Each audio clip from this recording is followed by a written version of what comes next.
একদম অনুষ্ঠান বাড়ির মতন ঝুরি আলু ভাজা। দেখো আলুটা একদম ছোলা হয়ে গেল, সাদা, একদম একটুও কিন্তু ছাল থাকবে না। Hello guys, welcome back to my channel crazy village cooking. তো গাইজ তোমরা কেমন আছো? আশা করছি সবাই খুব ভালো আছো, আমিও খুব ভালো আছি। তো আজকে তোমাদের জন্য একটা খুব সুন্দর রেসিপি শেয়ার করতে চলে এলাম। আমরা যখন কোনো অনুষ্ঠান বাড়ি যাই, সব থেকে আগে মনে হয় যে কখন আমাদের ভাতের পাতে ঝুরি আলু ভাজাটা পড়বে। তো ঝুরি আলু ভাজা অনেকেরই ফেভারেট।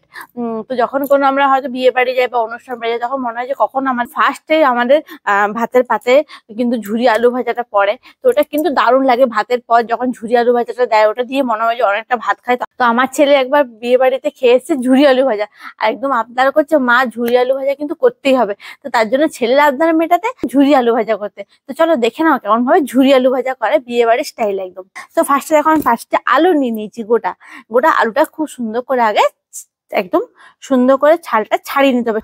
দেখো এরকম করে খুব সুন্দর করে প্রথমে ছালটা আগে ছাড়িয়ে নিচ্ছি। আজ বেটুদের স্কুলে শেষ দিন ছিল, বেটুদের স্কুল আজকে ছুটি পড়ে গেল। বেটুরও খুব আনন্দ যে স্কুল বন্ধ। এরপর আমিও একটু শান্তি পেলাম যে সকালটা অন্তত ভোরবেলা উঠতে হবে না, আমিও একটু শান্তি করে ঘুমোতে পারবো। কারণ অনেক রাত পর্যন্ত আমরা ভিডিও এডিট থাকে, সবকিছু থাকে, তার জন্য একদম ভালো করে ঘুম হচ্ছে না। এখন তো প্রচন্ড গরম। তো চলো গাইজ, আমার দেখতে কথা বলতে বলতে দেখো আলুগুলো খুব সুন্দর করে কাটা হয়ে গেল। ছালটা দেখো, আলুটা একদম ছোলা হয়ে গেল, সাদা, একদম একটুও কিন্তু ছাল থাকবে না আলুটাতে। চলো দিয়ে দিচ্ছি জলের মধ্যে সবকটা সবকটা আমি এরকম করে আলুর ছালগুলো ছাড়িয়ে নিচ্ছি। সুন্দর করে কেটে নিয়েছি, দেখতে পেলে একটাও কিন্তু ছাল নেই। এরপর দেখো এরকম একটা গ্রেডার নিয়ে নিয়েছি। এই গ্রেডারটা তুমি সবকিছুই গ্রেড করতে পারবে। তো ঝুরি আলু ভাজার জন্য দেখো এই গ্রেডারটা আমি ইউজ করব।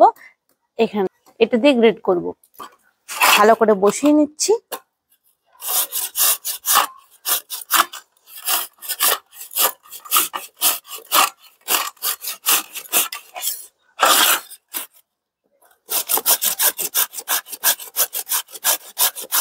দেখো গাছ, এটা একদম পাতলা হয়ে গেছে বলে এটা গ্রেড করা যাচ্ছে না, এটা সরিয়ে দিই।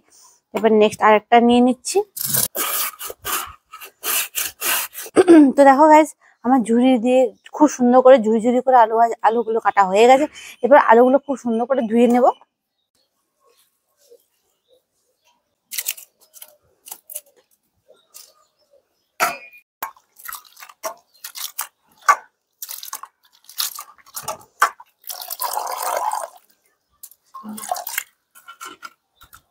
দেখো গাইজ, একটা খুব সুন্দর পাতলা কাপড় নিয়ে নিয়েছি আমি।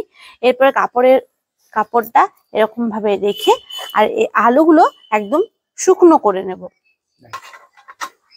দেখতে পাচ্ছ কি সুন্দর সাদা একদম আলুগুলো হয়েছে ধুয়ে নেওয়ার পরে।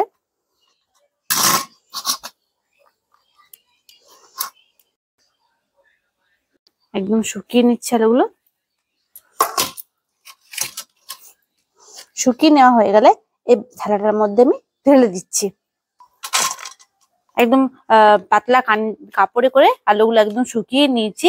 এরপরে কিছু পরিমাণ আমি কর্নফ্লাওয়ার মাখিয়ে রেখে দেব।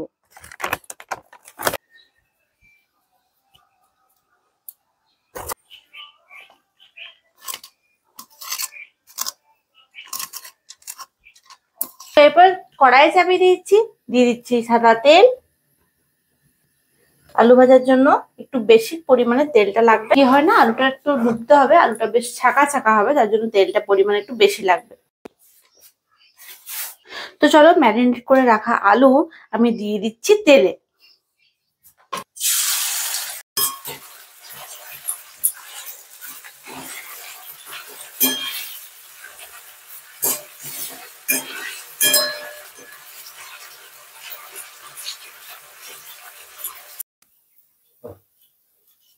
একটা স্টেপে তো গাইস, আমার ঝুরি আলু ভাজা হয়ে গেছে। আর এখানে তারপরে দিয়ে দেবো আমি কারি পাতা। কারি পাতা একটু তেলের মধ্যে ভেজে নিচ্ছি, ওই আলু ভাজার তেলটাতে। কারি পাতা ভাজা হয়ে গেল। এরপরে দিয়ে দিচ্ছি এই আলু ঝুরির মধ্যেই। এরপরে কতগুলো বাদাম ভেজে নেব।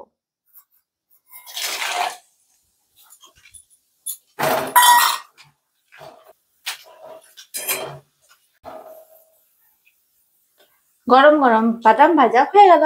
এরপর দিয়ে দিচ্ছি আলু ভাজার মধ্যে। এরপর সামান্য লবণ ছড়িয়ে দিচ্ছি। রেডি হয়ে গেল আমার ঝুরি আলু ভাজা। তা একদম অনুষ্ঠান বাড়ির মতন ঝুরি আলু ভাজা। কেমন হয়েছে অবশ্যই আমাকে কমেন্ট করতে ভুলো না গাইজ। আর ভালো লাগলে অবশ্যই লাইক কমেন্ট শেয়ার তো করতে হবে। দেখা হচ্ছে নেক্সট একটা এরকম সুন্দর ভিডিওতে।